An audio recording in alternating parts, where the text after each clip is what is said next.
You ever feel like your whole life was written in pencil, and then someone came along and erased the good parts? That's what happened to me. My name's Ellie Harper, and this is the story of how the man I loved and trusted enough to build a business with rewrote our future behind my back. I was his wife, his partner, and for the longest time, I truly believed I was his equal. We started from nothing. A couple of kids with a dream and a little bit of fire. I never imagined that the man who once kissed my forehead after late nights of drafting business plans would one day sign every right I had away with a smile on his face. And as if that wasn't cruel enough, I found out there was another woman. Of course there was. But let me take you back to the beginning. Back to when love still felt like love. We met at a job fair at the community college in Springfield. I was 24, freshly laid off from my first real job, holding a cup of bad coffee and a stack of resumes printed at the library. Adam, stood there in a navy blue blazer that didn't quite fit, talking to a startup recruiter like he owned the place. I was instantly annoyed and oddly intrigued. "I hope your handshake's stronger than your pitch," I said, sliding in next to him. He looked at me, raised an eyebrow, and said, "Why, you offering a better one?" It was ridiculous. Flirty. A little dumb. But somehow it stuck. We started dating 2 weeks later. By that Christmas, we were living in a shoebox of an apartment above a laundromat, scribbling business ideas on napkins. Tech, food trucks, mobile pet grooming, you name it, we considered it. But it was my idea that stuck. A boutique marketing agency aimed at small-town businesses looking to go digital. We called it Cedar and Sage. A nod to my roots. I'm a farm girl through and through, and his California upbringing. The first year was brutal. We worked out of our living room, alternating turns with the only decent laptop. I took side gigs doing copywriting. He picked up some freelance web design. We argued over fonts. We celebrated our first client by sharing a single cupcake with 2 forks. It was real, messy, beautiful. And we got married the second year in. Nothing fancy. Just a courthouse, his mom's lemon bars, and a sunset that looked like something out of a Nicholas Sparks movie. We kissed like it was the start of something big. And it was. Cedar and Sage grew. We hired staff. Moved into an actual office. Took those cliched, we made it selfies with the team. And through it all, I was the face of the brand. Community connections, networking events, late-night pitches, I was there, and so was Adam, usually behind the scenes, quiet but steady. I loved that about him. I loved him. Or rather, I loved the version of him I thought was real. Looking back, I remember the first crack. It was a Wednesday. Cold, gray, nothing special. We were supposed to have lunch together, something we rarely did anymore, just to catch up. But he canceled last minute. Said he had to take a client call at the co-working space downtown. Only that night, when I came home, I found his laptop open.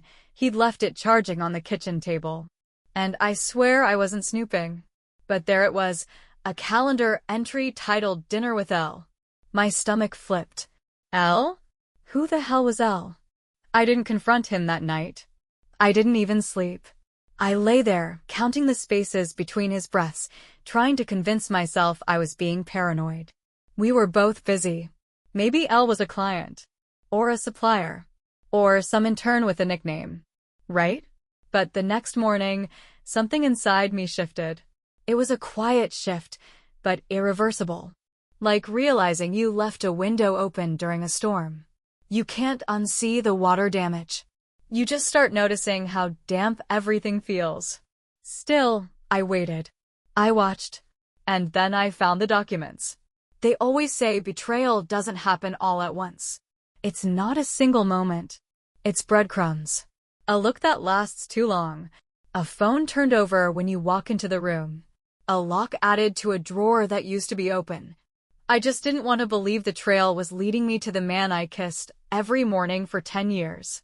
So, when I found the documents in a folder on his laptop titled Ownership Restructure, Final, I stared at them for what felt like hours. Every word on that PDF felt like a knife. Cedar and sage was no longer our business. It hadn't been for almost a year. And the kicker? I had signed it away. Let me explain. Adam had suggested, months back, that we simplify our equity structure for tax purposes. I remember it clearly now. We were at the poorhouse, our favorite little place with creaky booths and greasy burgers.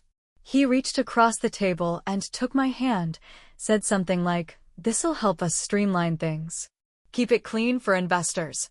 Just temporary." I trusted him. My God, I trusted him. I signed where he told me to.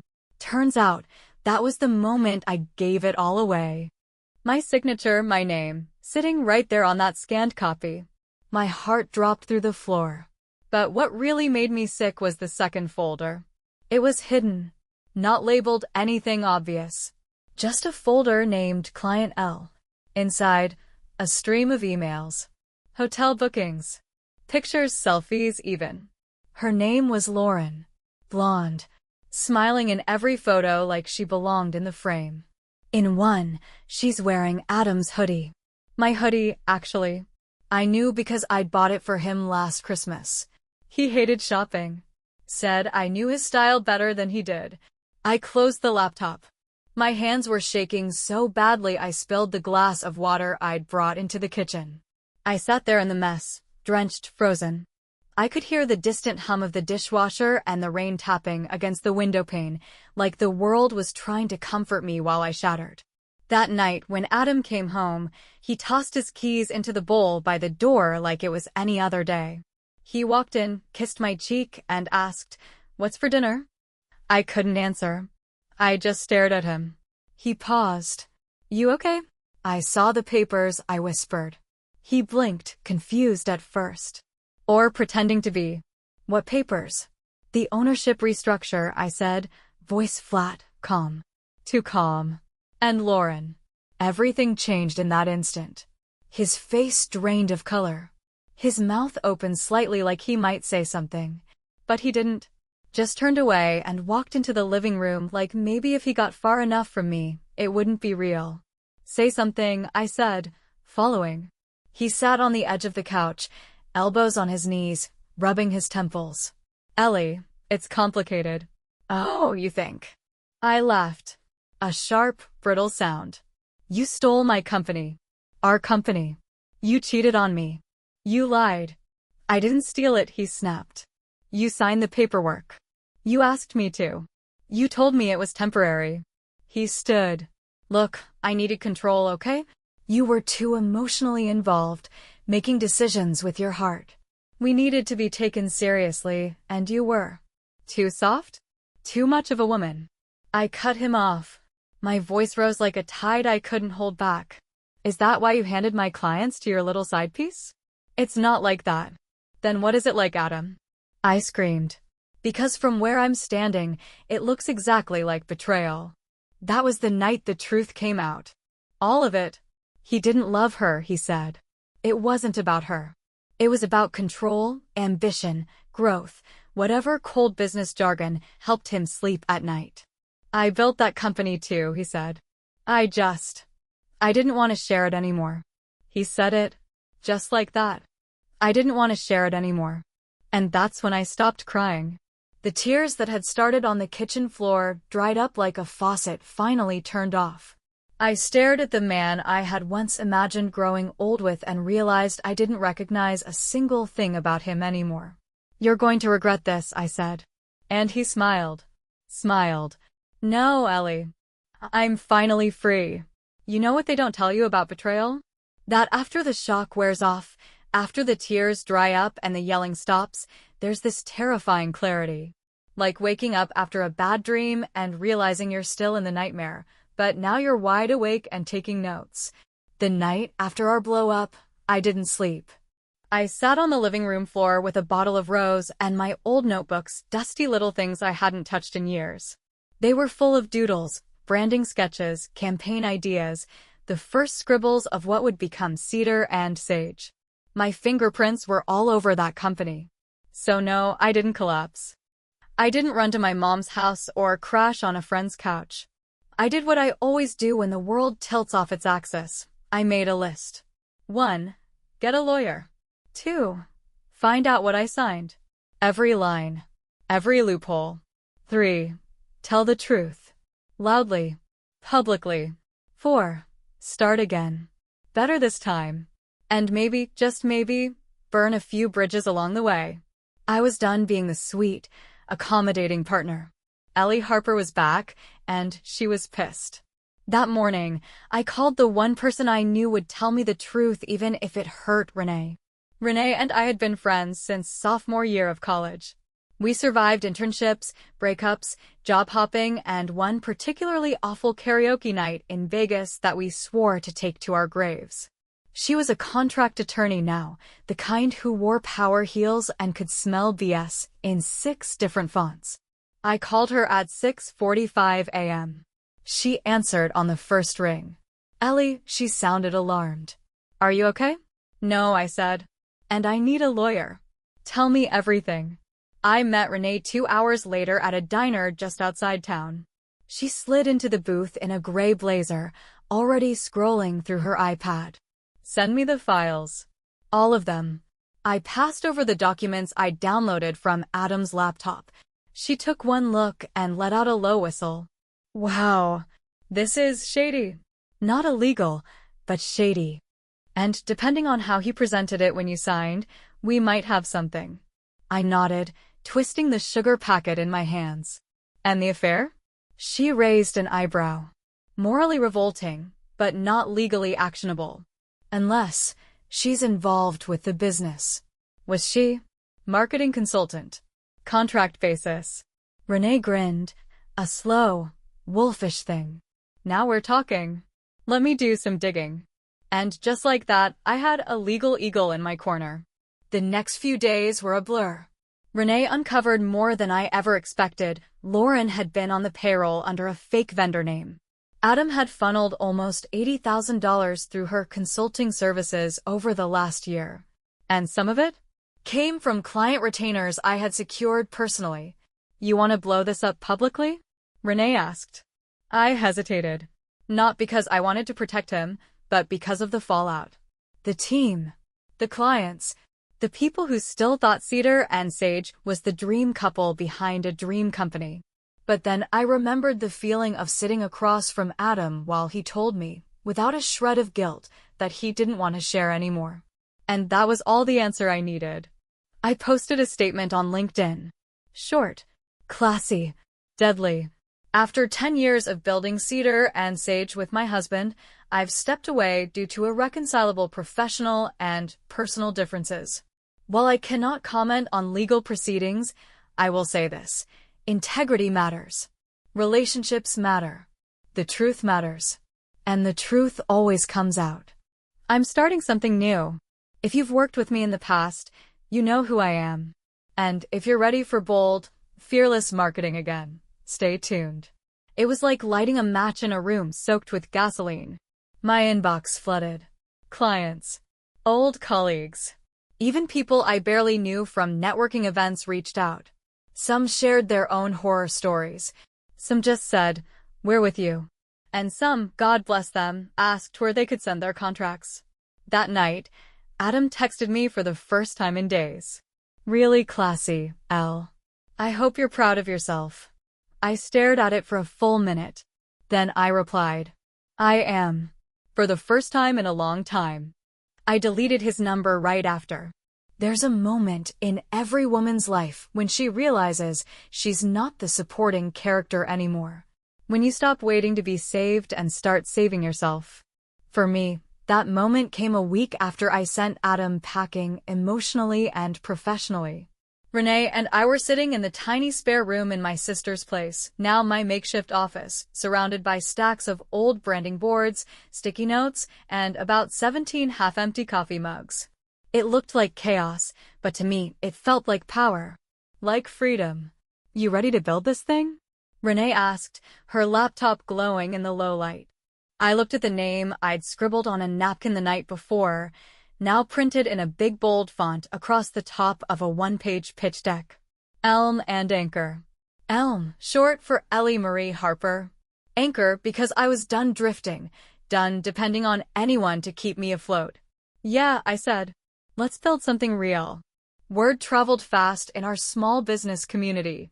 Cedar and Sage was in hot water. The whispers had started. Clients were jumping ship, not just because of my departure, but because the work had already started to decline. Apparently, Lauren wasn't just sleeping with the CEO. She was trying to be the CEO. She'd started stepping into meetings, giving advice that made seasoned business owners cringe. One client called me to say, I asked her for a holiday campaign, and she sent me a mood board with candles and feathers. What the hell kind of marketing is that? I laughed until I cried. Candles and feathers. Meanwhile, my inbox was blowing up. Small business owners, influencers, even an old client from a furniture company in Ohio, people were reaching out. They trusted me, not the brand. Because no matter how much Adam tried to erase me from the company, he couldn't erase my work. But not everyone was rooting for me. 2 weeks into launching Elm and Anchor, I got a cease and desist from Cedar and Sage's legal team. Adam claimed my new brand was confusingly similar to his, that I'd violated a non-compete clause. I was pacing across my sister's living room in pajama pants when I got the email. I forwarded it to Renee with the subject line, "Your move, Queen." She called me 20 minutes later, laughing. "This is garbage," she said. "We're not even in the same zip code, Ellie. Plus, the clause is void. He changed the company structure without proper disclosure. We've got the receipts." I hung up and screamed into a pillow. Not because I was scared. Because I was furious. Adam was trying to bury me alive. But instead of a coffin, I had a company. A real one. With a purpose.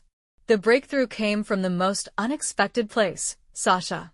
Our old graphic designer from Cedar and Sage. She texted me out of nowhere. "He just fired me." Said the company's heading in a new direction. He replaced me with Lauren. The woman couldn't tell Helvetica from Comic Sans. "I want in, Ellie. If you're hiring, I'm yours." I cried. I admit it. Ugly cried. Because that text felt like someone throwing me a lifeline, but also like a vote of confidence I desperately needed. By the end of the week, I had a skeleton crew. Me. Sasha. An intern I found through a friend. Renee advising when she could. And my sister cooking us microwave quesadillas when we worked too late. Elm and Anchor had a heartbeat. A small one. But steady. One afternoon, I went downtown to meet a potential client. The kind of big fish that could change everything. I sat across from her, a woman named Monique, who ran a chain of eco-friendly boutiques. She looked me square in the eyes and said, "Why should I trust you? Your name is all over that other company. The one everyone's talking about." I didn't flinch. "Because that company used to be mine," I said. "And if you liked the work, you were liking mine." He took the name. He took the credit. But the soul of it? The integrity? That was always me. She stared at me for a long second. Then smiled. "You start Monday." That night, I walked home under a sky full of stars, carrying a bag of Thai food and a contract that would cover 3 months of operating expenses. I passed Cedar and Sage's old building, the one with the glass windows I once helped clean on a Saturday morning when we couldn't afford a janitor. The lights were on, but it looked empty, cold, like a shell of what we built. I didn't feel sad. I felt reborn. You ever stand outside a house you used to live in and wonder who's living there now? That's how I felt watching Cedar and Sage from across the street that night. My name was long gone from the front door, but I could still see it in the font, in the color palette, in the damn fern by the reception desk I picked out myself. My ghost was everywhere. But here's the thing about ghosts, we don't stay silent forever. Especially when we've got receipts, a lawyer with a vengeance, and a heart that's been shattered and soldered back together with spite and ambition. Monique's project turned out to be the door that opened 5 more. Suddenly, Elm and Anchor was growing faster than I could have dreamed. Word of mouth was wildfire. Turns out, small business owners talk, and once one person heard my side, the rest came knocking. Meanwhile, Adam? He was scrambling. I found out through Sasha, who had friends still stuck inside the Cedar and Sage drama vortex, that morale was tanking. Lauren had tried to implement an inspirational morning circle where employees shared goals and gratitude, but when no one joined in, she called them emotionally closed off and cut Friday snacks from the budget. Who cut snacks? Anyway, clients were leaving. Good ones. Legacy accounts that I had brought in, nurtured, hugged through every redesign and crisis. And when they left, they didn't just disappear, they came to me. And then I got the email that nearly made me drop my coffee on my laptop. Subject: urgent, client defection and staff exit. We need to talk. It was from Adam. To me. I waited a whole day before I answered. Petty? Maybe. But I earned that right. I finally replied. Not sure what we have to talk about, Adam. Seems like you've got everything under control, remember? You didn't want to share anymore. He called me 2 minutes later. I let it ring. He called again and again. Finally, I answered on the 4th try, putting him on speaker while Sasha and my intern watched like they were about to witness a live crime drama. His voice was strained, not the usual cool-headed Adam I used to know. Ellie, look, I know things got out of hand, but you've made your point. Okay, you've got your business. Clients are following you. People are talking. Can we make this stop? I leaned back in my chair, smirking. Stop what exactly? The truth. He sighed. You're killing Cedar and Sage. I didn't say anything. I'm serious, he continued. Lauren's overwhelmed.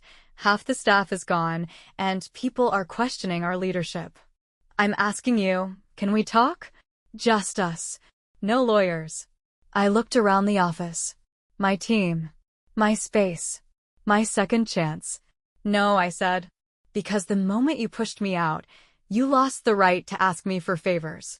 You wanted it all? This is what all looks like. Deal with it. Click. That night, I poured a glass of red wine and sat on my tiny balcony, wrapped in a blanket with my laptop on my knees. I opened a folder I'd been building quietly for weeks. Operation Phoenix. Inside? Plans. Long-term visions. Brand partnerships. Event ideas. A podcast pitch. Expansion into web and content strategy. Every single thing Adam told me was too much, or not the right time, or too risky. All of it. Right here. Now mine. 3 days later, Sasha burst into the office holding her phone like it was radioactive. Adam's launching a rebrand, she said, eyes wide. They're calling it Sage Digital. I snorted. How creative. And they're offering free consultations to new clients. I laughed so hard I choked on my cold brew. So the man who once said free devalues the work is now begging for meetings with half-price graphics? Wow. Truth was, I didn't even need to clap back. The clients who stayed with Cedar and Sage were now the type who cared more about discounts than value. That wasn't my crowd. Never had been. We were building something solid. Something soulful. But it wasn't just business that came back to life. I started to find myself again. I went out with friends. I let myself rest. I bought a stupidly expensive pair of boots just because they made me feel like a boss walking into a meeting. I flirted with the barista at my local cafe. Okay, he was at least 10 years younger, but the way he smiled when I walked in, flattery will get you tips, sir. And slowly, the ache started to fade. Adam wasn't my world anymore. I was. Success has a smell, you know? It's not perfume or champagne. For me, it was fresh printer ink on signed contracts and the warmth of takeout containers when we stayed late at the office. It was the laughter in the conference room, the clack of heels on hardwood when I walked in each morning knowing I built this from the rubble. I earned this. But what they don't tell you about climbing back up is that sometimes you look around and realize you're still carrying weight from the fall. It crept in quietly, like smoke under a door. It started with a dinner party. A networking thing I got invited to by Monique. You remember her, right? The boutique chain owner, my first big win. She hosted it at her loft in the Arts District, all exposed brick and wine that tasted like it had a vocabulary. I wore my new boots, the ones that made me feel powerful. The second I walked in, I felt eyes. Some old clients, some potential partners, and a few people who looked at me like I was the girl who'd walked away from a car crash without a scratch. But I had scratches. I was just good at hiding them. I was talking to this guy, Alex, startup founder, the kind with a watch that cost more than my rent, when he leaned in and said, "So, be honest. Are you building Elm and Anchor to prove something to him?" I blinked. "Excuse me. You know, your ex. The whole town's talking about it," he said with a smirk. "This your revenge arc?" I smiled politely, but inside, something twisted. Because I'd asked myself the same damn question. That night I lay in bed, staring at the ceiling, haunted by Alex's smirk. Was this just about getting back at Adam? I thought about those first few weeks after the breakup, how fueled I was by rage, by grief, by the need to win at something since I'd lost so much. I thought about the way I'd replayed our last fight in my head 1,000 times, editing my comebacks, sharpening my voice. But then I remembered Sasha staying late to fix a branding deck without me asking. I remembered Renee emailing me late at night with strategy notes and P.S. "I'm proud of you" scribbled at the end. I remembered the first time a client called and said, "I feel seen again." That wasn't about Adam. That was about me. Still, I couldn't shake the feeling that something was off.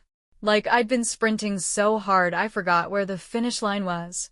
I was working 14-hour days, skipping meals, ignoring calls from my sister who just wanted to have lunch.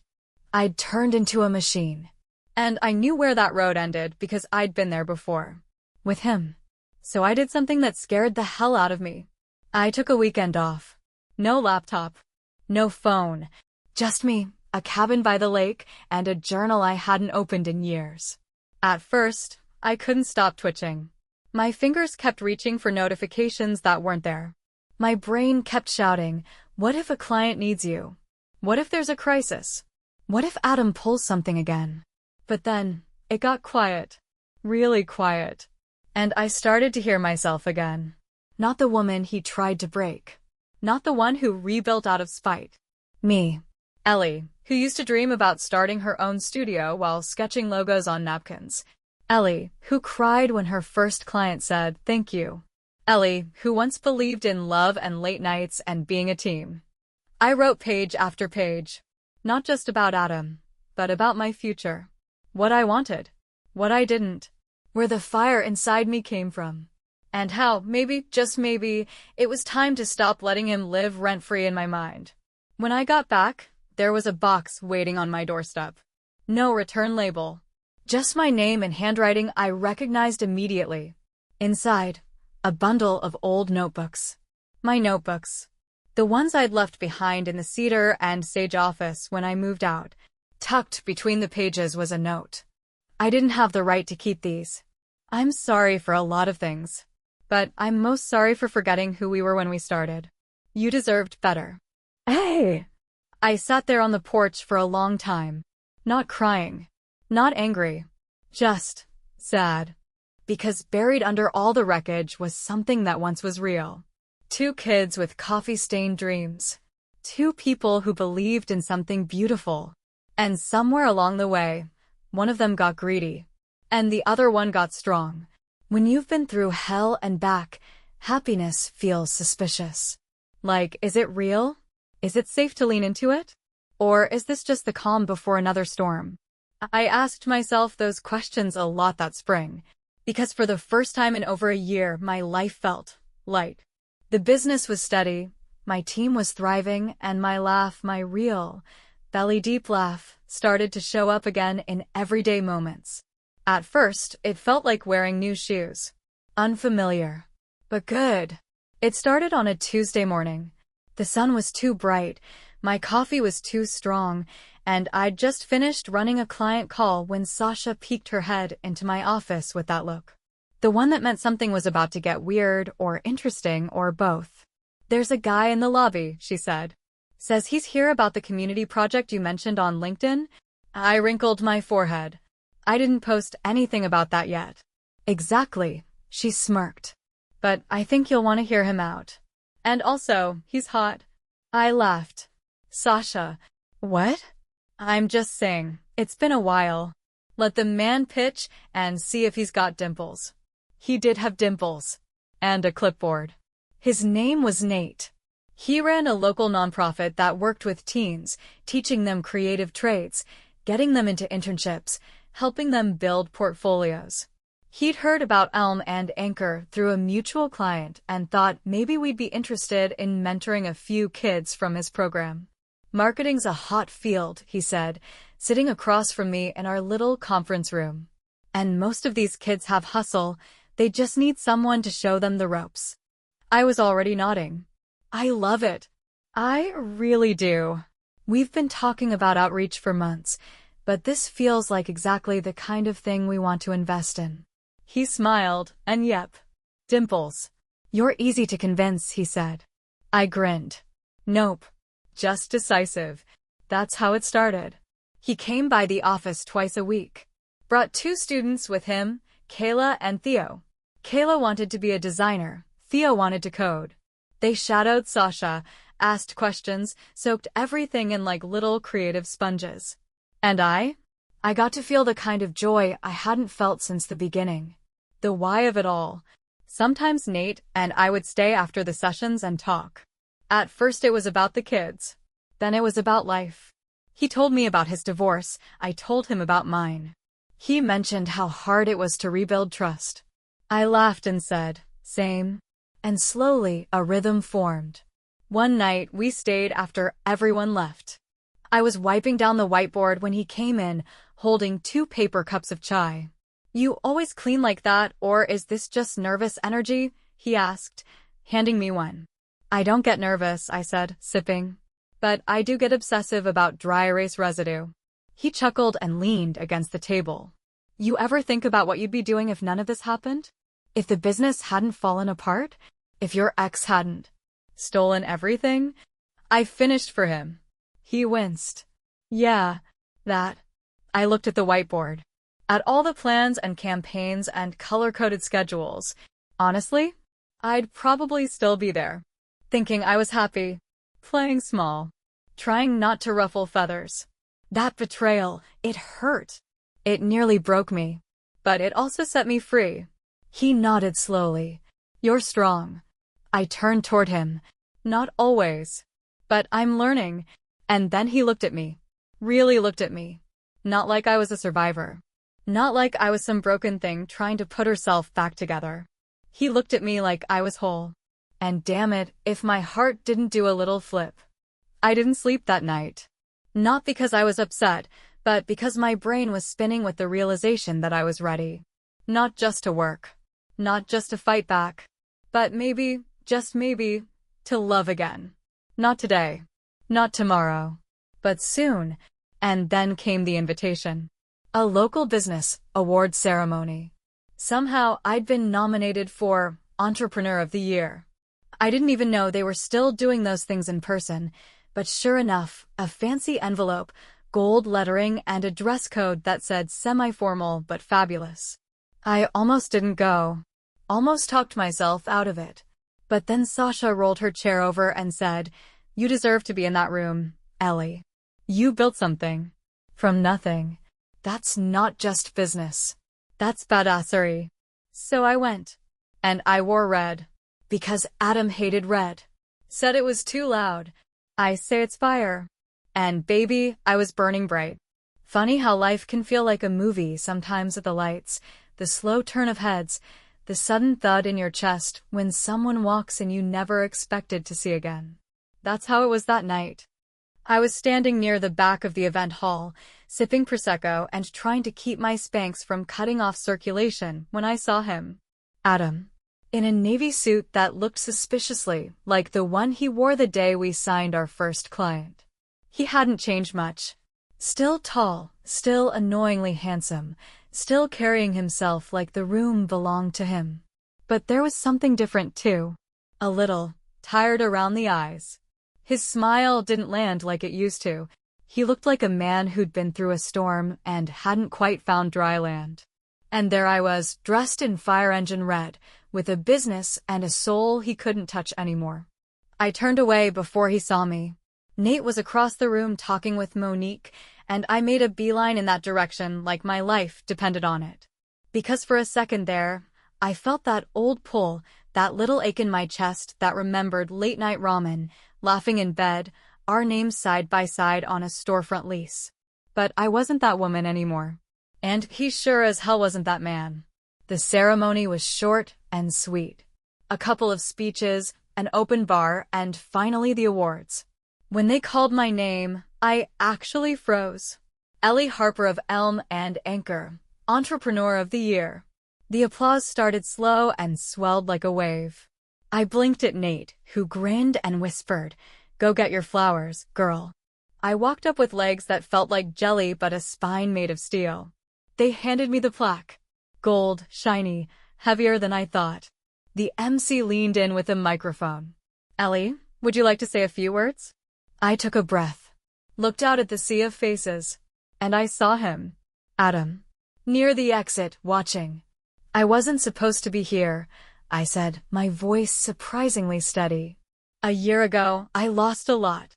My company, my marriage, my sense of who I was. But then I realized maybe I hadn't lost anything.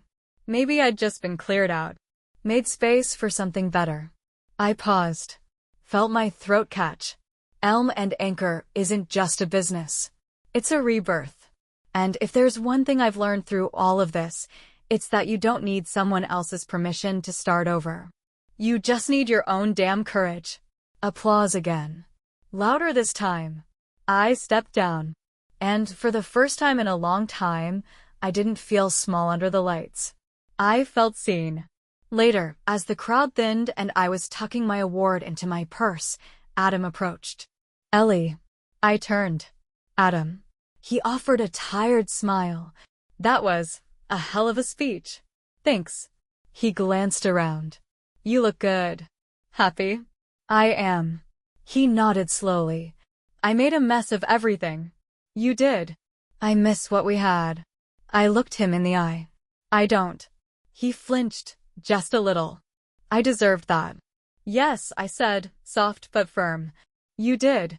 He looked down at his hands. No ring. I already knew from the whispers Lauren had left the company, and him. Karma's a patient creature. "I hope you're okay, Adam." "I really do. But we're not those people anymore." "No," he said quietly. "You're not." And with that, he walked away. No dramatic goodbye.